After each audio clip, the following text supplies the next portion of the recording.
Dans cette vidéo, je vais vous donner 3 conseils pour réduire l'arthrose de votre animal de compagnie, sans médicaments, sans plantes, sans compléments, donc quelque chose de totalement gratuit, et j'en parle tout de suite après le générique.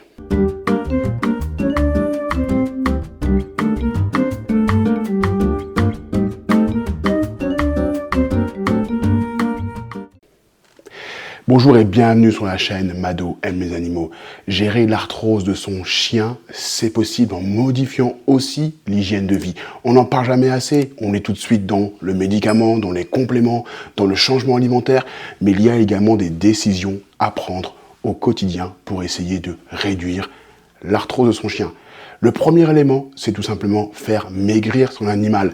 On n'en parlera jamais assez. Mais si votre animal est en surpoids, il y a des grandes chances d'ailleurs qu'il le soit parce que le surpoids et l'obésité est très importante chez les chiens. Sachez que lui faire perdre du poids permettra de gérer au mieux son arthrose. C'est très important parce que ça peut s'avérer vraiment efficace. Si on prend des chiens, par exemple, de 6 à 12 ans et qu'on arrive à gérer leur poids, l'arthrose va être retardée. C'est ça qui est important. Mais c'est pas tout. Généralement, cette arthrose-là, elle va être aggravée par le surpoids pour 2 raisons. L'un, le surpoids ramène de la pression articulaire, c'est ce qu'on veut donc éviter.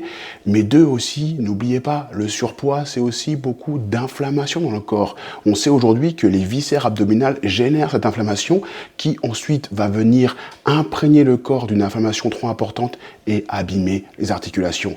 Donc, ce qu'on peut retenir en pratique, c'est que si on fait maigrir son chien seulement de 6%, on réduit déjà les effets négatifs de l'arthrose.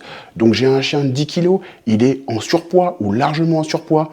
Si j'arrive à lui faire perdre 600 grammes, je vais déjà réussir à gérer au mieux son arthrose et à l'améliorer. Donc le premier élément, faire maigrir. Le deuxième élément, c'est le développement de la masse musculaire. Ça aussi, c'est très important. On veut éviter cette fonte qu'on retrouve régulièrement en cas donc d'arthrose. On veut aussi limiter la douleur. Donc si on arrive à développer la masse musculaire en douceur, on va éviter cette fonte liée à l'arthrose, mais on va aussi limiter la douleur. Le meilleur des sports, c'est la nage. C'est comme nous, je pense que vous savez peut-être déjà ça. Si on veut développer les masses musculaires, faire courir un chien arthrosique ou parfois même augmenter la marche, c'est pas toujours facile. Ça peut parfois générer de la douleur et l'animal n'est pas confortable. Par contre, s'il aime l'eau ou s'il a un intérêt avec l'eau, on peut essayer de le faire nager. Et là, on peut aussi voir une grosse différence. On a l'articulation qui va venir bouger en douceur, sans les contraintes du sol. Et puis en plus, on va encore une fois développer ses masses musculaires. Donc c'est vraiment hyper important d'avoir ça en tête. Si votre animal aime nager, allez-y, foncez. Si c'est un peu plus compliqué, sachez maintenant que beaucoup de vétérinaires s'équipent de tapis immergés qui permettent de faire nager, en tout cas nager, marcher sur un tapis avec de l'eau qui se remplit, limiter un peu les contraintes. C'est également très efficace en cas de gestion d'arthrose sans médicaments. Et puis le dernier élément, c'est limiter l'intensité sportive. Je suis obligé également de parler de ça parce qu'il y a des petits pièges comme ça qui sont à éviter, surtout si on a un animal qui adore le sport, surtout si on sort souvent avec lui. Il va falloir clairement se poser des questions et éviter tous les sports à impact important.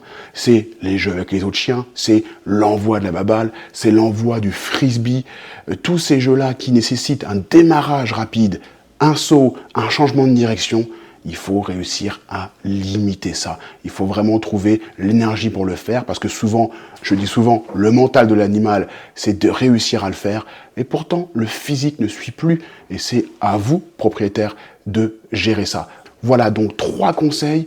Faire maigrir, développer les masses musculaires avec la nage et limiter l'intensité importante.